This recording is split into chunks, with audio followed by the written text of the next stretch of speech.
Você viu, né? 17 graus de subida de temperatura num único dia. Isso se chama amplitude térmica e é muito grande o que está acontecendo aqui. Uma situação que costuma acontecer em épocas como essa que a gente vem passando, o tempo seco e inverno. Mas a gente vai entender melhor com o nosso analista de clima e meio ambiente, Pedro Cortes. Pedro, boa noite. Boa noite, Thaís. Bem-vindo. O que está acontecendo, meu caro? O que é essa amplitude térmica sobre nós?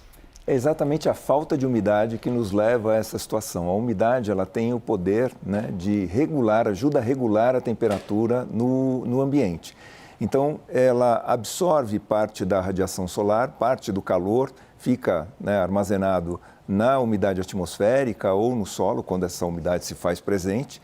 E, ao longo do dia, ela ajuda a reduzir o impacto da temperatura e, à noite, ela libera esse calor, ajudando a regular a temperatura, né? Exatamente a falta de umidade que faz com que o clima seja similar, não igual, né? Similar ao de um deserto, onde nós temos amplitudes térmicas significativas. Verdade. Né? Os desertos quentes, porque nós temos desertos frios, os desertos quentes como Atacama chegam a 0 graus à noite e vão para 40 graus durante o dia, né? Exatamente por conta da falta de umidade. Nós temos uma arte que ajuda a explicar essa situação, né? Nós temos aqui do lado esquerdo uma situação que seria do deserto, né? Ou seja, o solo ressequido, rochas e tal, que é uma situação similar àquela que nós verificamos nas grandes cidades, onde o solo foi substituído pelo asfalto e as rochas pelo concreto dos edifícios. Isso faz com que tanto o asfalto quanto o concreto se aqueçam rapidamente, né, pela manhã e ao longo da tarde, mas à noite, pela falta de umidade, eles perdem calor muito rapidamente. Quando nós temos a outra situação, né, no ambiente natural, com árvores, com mata, a umidade do solo fica preservada, ou seja, o solo ele tem capacidade ainda de soltar essa umidade, né, as próprias árvores o fazem, então ajuda a regular a temperatura. E aqui, numa área urbana, arborizada, nós temos uma situação similar, não exatamente igual, um ambiente natural, né? Uma floresta, por exemplo, mas nós temos o poder das árvores ajudando a regular essa temperatura.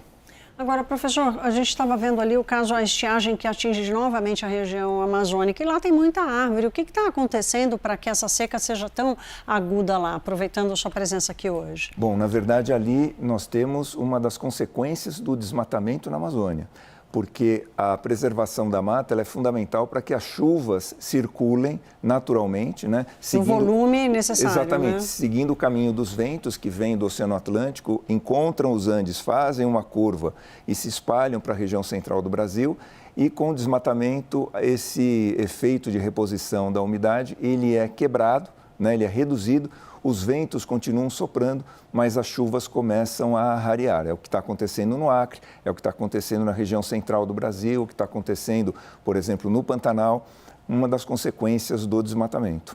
E tem alguma coisa que possa fazer, que possa acontecer para amenizar um pouco esse efeito? De imediato não, Thaís, mas se a gente plantar árvores, investir em praças, jardins, isso ajuda a melhorar significativamente o clima no ambiente urbano. Exatamente porque as árvores têm o poder de amenizar o calor por conta da própria sombra, mas também pela presença de umidade. Então elas vão ajudando a manter a temperatura mais estável, tanto durante o dia quanto durante a noite. Daí é fundamental nós termos áreas verdes nos ambientes urbanos. Mais uma vez aprendendo aqui com o nosso professor Pedro Cortes, analista de clima e meio ambiente. Obrigada, Pedro. Eu que agradeço. Até.